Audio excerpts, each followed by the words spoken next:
Alice Bailey was born in an upper-class family in the city of Manchester, England. The year was 1880. It was the Victorian era, a time of religious and social conformity. Though born to wealth and privilege, yet Alice described herself as an unhappy and exceedingly disagreeable little girl, a society girl in the gay 90s, which she did not find so gay. She was deeply religious by nature, having been brought up in the Episcopal Church. She eventually became what she described as an evangelist of the Billy Sunday type and a social worker.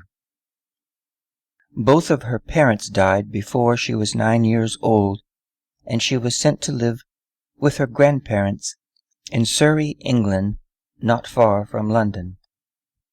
When Alice was 15 years old, she was visiting her aunt in Scotland. It was there in the year 1895 that she relates the most unusual and pivotal event of her life. On June 30th, 1895, I had an experience which has made that date for me one that I never forget and always keep. I had been for months in the throes of adolescent miseries. There was nothing but sorrow and trouble on every hand. I had not asked to come into the world, but here I was. I was just 15. Nobody loved me, and I knew I had a hateful disposition, and so was not surprised that life was difficult. There was no future ahead of me, except marriage and the humdrum life of my caste and set. I hated everybody, except 2 or 3 people. I had been taught narrowest kind of Christianity. Unless people thought as I did, they could not be saved. I was torn between the beauties of ritual and the narrowness of dogma. I was in a complete fog. And then at the height of my unhappiness, and in the very middle of my dilemma and questioning, one of the masters of the wisdom came to me. It was a Sunday morning. This Sunday, for some reason, I had not gone to church. All the rest of the house party had gone, and there was no one in the house but myself and the servants. I was sitting in the drawing room reading. The door opened, and in walked a tall man dressed in European clothes, very well cut, I remember, but with a turban on his head. He came in and sat down beside me. I was so petrified at the sight of the turban that I could not make a sound or ask what he was doing there. Then he started to talk. He told me there was some work, that it was planned, that I could do in the world, but that it would entail my changing my disposition very considerably. I would have to give up being such an unpleasant little girl, and must try and get some measure of self-control. My future usefulness to him, and to the world, was dependent upon how I handled myself, and the changes I could manage to make. He said that, if I could achieve real self-control, I could then be trusted, and that I would travel all over the world and visit many countries, doing your master's work all the time. Those words have rung in my ears ever since. He emphasized that it all depended upon me, and what I could do and should do immediately. He added that he would be in touch with me at intervals of several years apart. The interview was very brief. Said nothing but simply listened, whilst he talked quite emphatically. Having said what he had come to say, he got up and walked out, after pausing at the door for a minute, to give me a look which to this day I remember very distinctly. I did not know what to make of it all. When I had recovered from the shock, I was first frightened and thought I was going insane, or had been to sleep and dreaming, and then I reacted to a feeling of smug satisfaction. I felt that I was like Joan of Arc, at that time my heroine, and that, like her, I was seeing spiritual visions, and was consequently set aside for a great work. What it was I could not imagine, but pictured myself as the dramatic and admired teacher of thousands. This reaction was succeeded by one in which the criticism he had made of me became uppermost in my mind. I decided that maybe after all I was not in the class of Joan of Arc, but simply someone who could be nicer than I had been, and who could begin to control a rather violent temper. This I started to do. When she was 18, Alice went to a finishing school for girls in London. Shortly after that, she went to work in a soldiers' home in Belfast, Ireland. These were church-run homes that provided coffee shops, checkers, Bibles, and an opportunity for the women who ran them to practice their evangelism. In the early 1900s, the next phase of her life, Alice Bailey's evangelistic spirit caused her to leave Europe for India, where she continued her work there in the church-sponsored soldiers' homes. She loved being of service and traveled extensively in India, expressing her missionary zeal as she went. She wrote of this time, "My mornings would be given to Bible study, for I was taking an average of 15 meetings a week. We were feeding 500 or 600 men in each coffee shop every evening, and that meant much buying and selling. My afternoons would be spent in a hospital, usually in the wards, where there were no women nurses, because there the need was the greatest.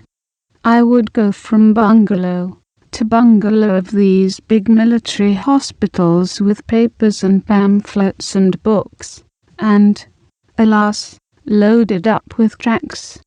I got fairly well known in the hospitals, and the chaplains of all denominations used to send for me constantly, to sit with the boys when they were dying, and, if I could do nothing to help, at least the dying man could hold my hand. I learned one important thing as I sat with these men, and watched them pass over to the other side, and it was this: nature or God takes care of people at these times, and they usually die quite unafraid, and are often very glad to go.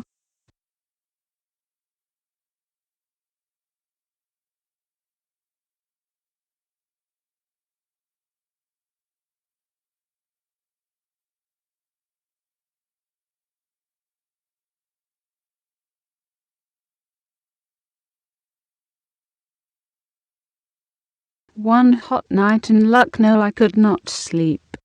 I walked up and down my room and felt entirely desolate. I went out onto the broad veranda shrouded in flowering bougainvillea, but found nothing there but mosquitoes. I returned to my room and stood by my dressing table for a minute. Suddenly a broad shaft of brilliant light struck my room, and the voice of the master who had come to me when I was 15 spoke to me.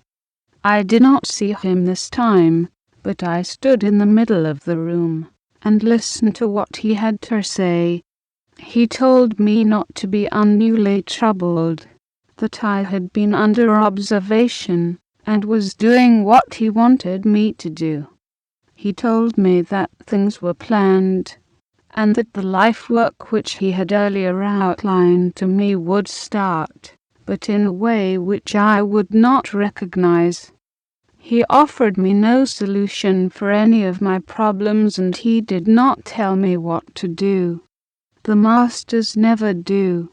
They never tell a disciple what to do, or where to go, or how to handle a situation, in spite of all the bunk talked by nice, well-meaning devotees. The master is a busy executive, and his job is world direction.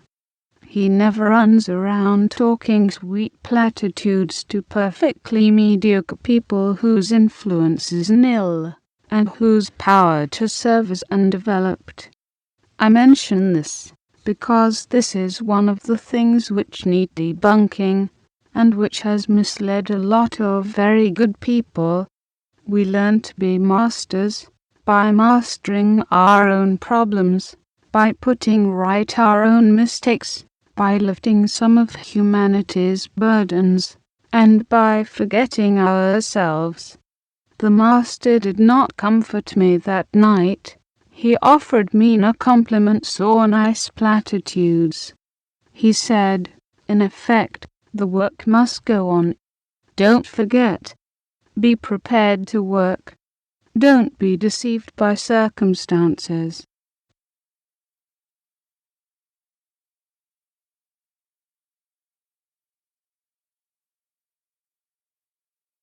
Alice began a new phase of her life when she left India and got married.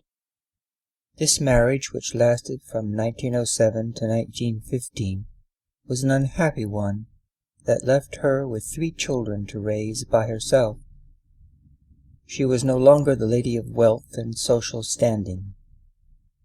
In 1915 she was living in Pacific Grove, California, where she had to work for a living in a sardine factory and struggle against poverty.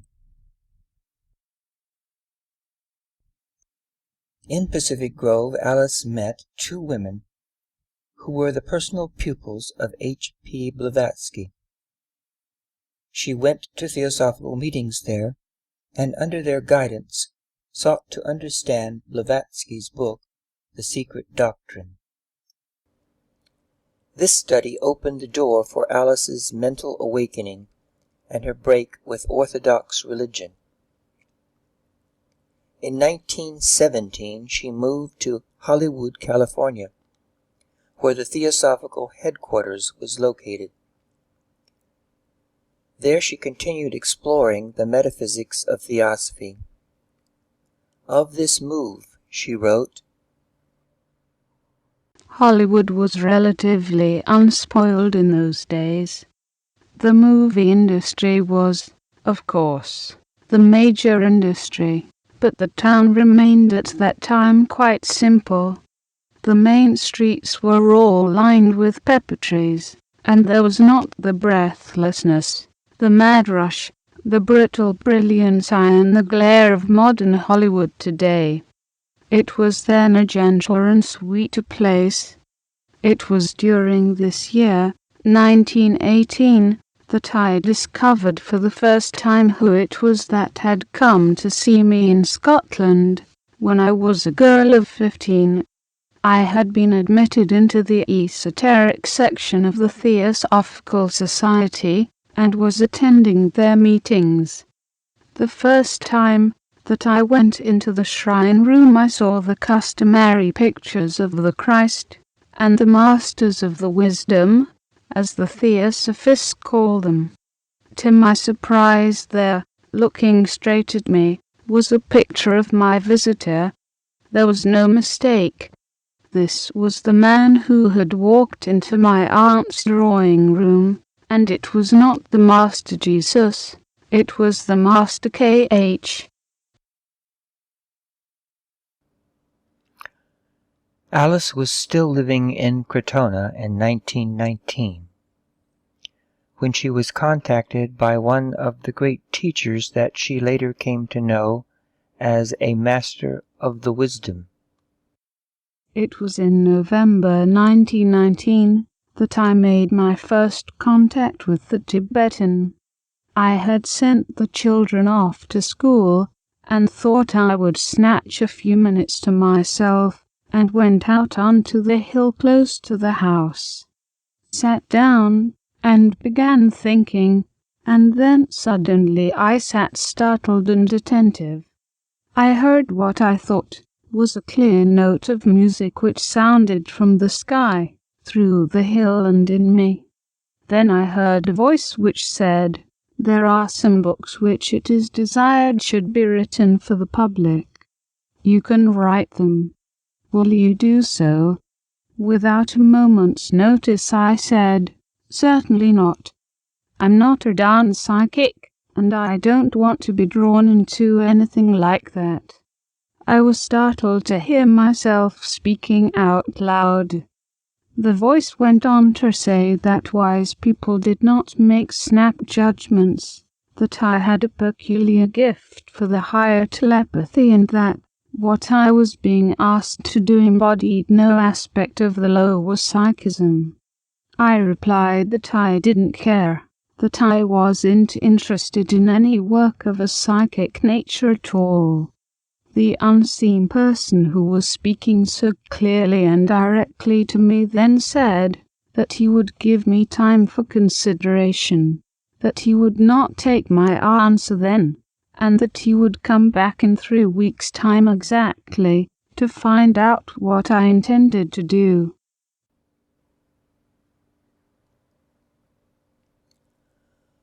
Following this reluctant beginning, Alice agreed to write as the new master teacher suggested. So she began a period of some 30 years' work, during which she published an encyclopedic-sized collection of books. In 1919, this Tibetan teacher communicated the first few chapters of the book Initiation, Human and Solar, and these were printed in the periodical The Theosophist. This new beginning was marked by another key event when, in 1919, Alice met her future husband, Foster Bailey. Foster became her dearest friend and ally in the work that lay ahead. By 1921, Alice and Foster, now married, were living in New York, and Alice found herself increasingly in the role of teacher and manager of an ever-growing, eventually worldwide organization. This evolved into many public presentations, a publishing company, a correspondence school, lending libraries, and activities associated with meditation, service, and the promotion of goodwill on a global scale. Alice's work included more travel for her and Foster, one notable example being her work with Olga Kaptein in Ascona, Switzerland.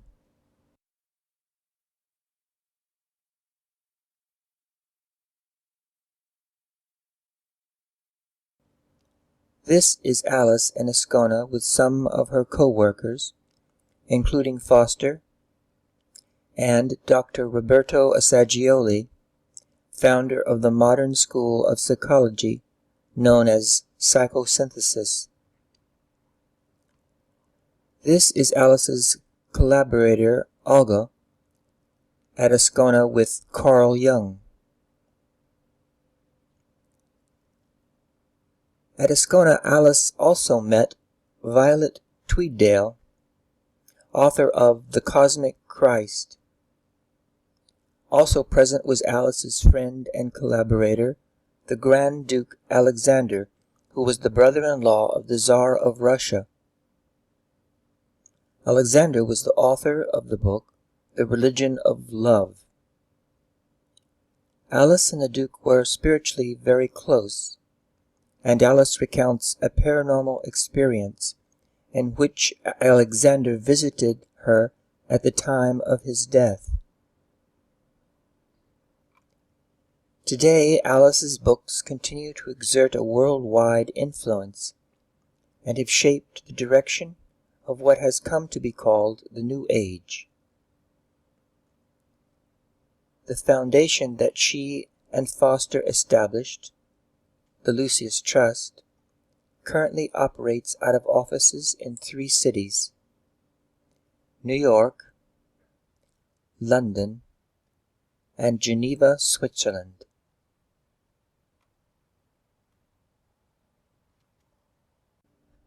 Alice's work at the Spiritual Center in Switzerland was partly inspired by her co-worker, Alice Ortiz, who provided not only friendship but material support. Alice Ortiz was a poet as well as a writer on spiritual subjects. In 1922, Alice and Foster published the first Beacon, a quarterly periodical of esoteric philosophy that has continued down to the present day. Among the early contributors to the Beacon was Dr. Roberto Assagioli, founder of psychosynthesis. Also Alice's friend and co-worker, Vera Stanley Alder, painter and author of numerous books on the ancient wisdom. Alice Bailey considered her writings to be in continuity with the theosophy of H.P. Blavatsky. The early editions of the Beacon included reprints of the writings of many noted theosophists, including H.P. Blavatsky, Colonel Alcott, and William Q. Judge. In this connection, it might be noted that Alice referred to her book, A Treatise on Cosmic Fire, as the psychological key to Blavatsky's work, The Secret Doctrine. We will pass now from review of the life and work of Alice Bailey in general to a brief outline of her thought and writings, keeping in mind that the writing was largely not her own, but a transmission of the teaching of her master. The spirituality that was the focus of her writings can be defined in conventional terms as a synthesis of many subjects, including psychology, philosophy, cosmology, religion, spiritual anatomy, and human relations. In many ways, it was the work of Alice Bailey that defined and shaped the spiritual significance of the phrase New Age. That said, it should be noted that the phrase New Age has taken on popular, one should say illusory or glamorous meanings in the minds of many. The popular understanding of the phrase is superficial and in many cases outside of or even contrary to Bailey's thought. In metaphysical terms, Bailey's work can be defined as an expression of the ageless wisdom. It seeks to expound science or spiritual science underlying the whole universe. There is perhaps one word and one theme that is foundational and runs like a golden thread tying together all her works. That word is unity. And there is one word that qualifies and informs that unity, and that word is love. The teaching is, there is one life in and through all things. And there is one motive that defines the true path, and that is love, the basis of the brotherhood of all humanity. Over this foundation, her writings build a many-faceted structure that defines soul, personality, right human relations, and the relation of God and man. Over it we see outlined the nature of religion in both its superficial and true sense, and over it we see outlined the nature of spiritual evolution. In this ageless wisdom teaching there is one God, Spirit, energy, principle, cause. From that comes a trinity, three, and also 7 facets or dimensions of life. These are the rays of the one life that is in and through all things and defines their essential and formal nature. Alice Bailey's writings use both esoteric or specialized vocabulary and also a plain language vocabulary. To read her with some understanding, as with many academic disciplines, requires the careful learning of this special vocabulary. In addition, many writings use what are called reformative definitions. This is when a word is used in a special sense where it is redefined or given a fresh meaning that does not correspond to the conventional one. The writings of Alice Bailey make considerable use of such definitions. To understand her writing, it is necessary to approach these new meanings. There is one key thing that distinguishes the religious aspects of her writings from conventional religion. Though the writings place love and wisdom above intellect, yet independent thought is regarded as of vital importance. We see this in the following passage, which I offer by way of conclusion. The books that I have written are sent out with no claim for their acceptance. They may or may not be correct, true, and useful. It is for you to ascertain their truth by right practice and by the exercise of the intuition. Neither I nor AAB is the least interested in having them acclaimed as inspired writings, or in having anyone speak of them with bated breath as being the work of one of the masters. If they present truth in such a way that it follows sequentially upon that already offered in the world teachings, if the information given raises the aspiration, the will to serve, from the plane of emotions to that of the mind, the plane whereon the masters can be found, then they will have served their purpose. If the teaching conveyed calls forth a response from the illuminated mind of the worker in the world, and brings a flashing forth of his intuition, then let that teaching be accepted, but not otherwise. If the statements meet with eventual corroboration, or are deemed true under the test of the law of correspondences, then that is well and good. But should this not be so, let not the student accept what is said.